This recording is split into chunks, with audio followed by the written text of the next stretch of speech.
Hi, I'm Micia Mosely, the founder and director of the Black Teacher Project.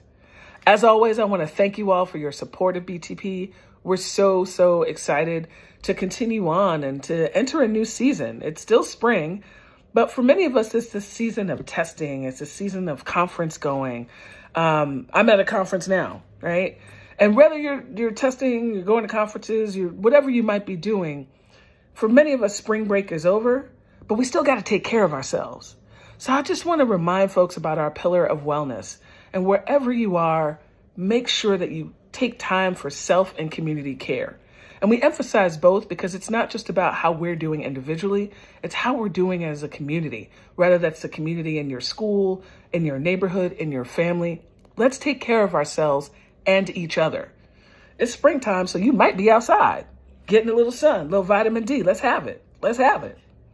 Now, I'm conferencing now. I'm at the AERA, which is a large education research conference, the largest one in the country.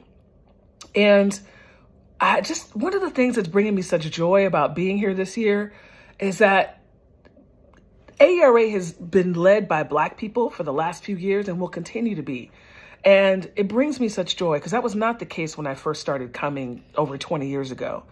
And I mention that because research is so important. It's so important to our work. It's also important that we expand the notion of what counts as research and that we're actually using it as a vehicle to lift the voices of those who historically have been not heard.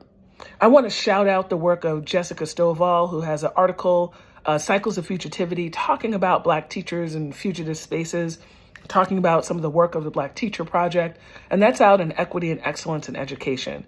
So shout out to Jess to continuing to do that research and lift up our work.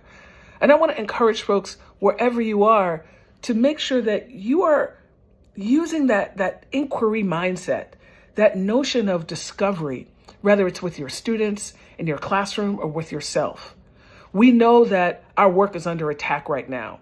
We're doing some work in Alabama, and this anti-DEI law that's happening in that state could get us down, just like the legislation in Georgia could get us down. But it doesn't. It won't, because we won't be stopped. The work will continue. It's research-based and it's community-driven. You can't stop us. So here's what we know about legislation. It's going to legislate, and we will legislate. That is why whatever field you're in, wherever you are, understand what is yours to do from your positionality. So I just wanted to mention that idea of taking care of ourselves, of recognizing that wherever we are, we can lift up the work of Black people and make sure that as we are working to make schools and make classrooms better for our kids, that we use research to actually learn and not to harm. Thank you, as I said, as always, for your support of the Black Teacher Project, and we'll see you next time.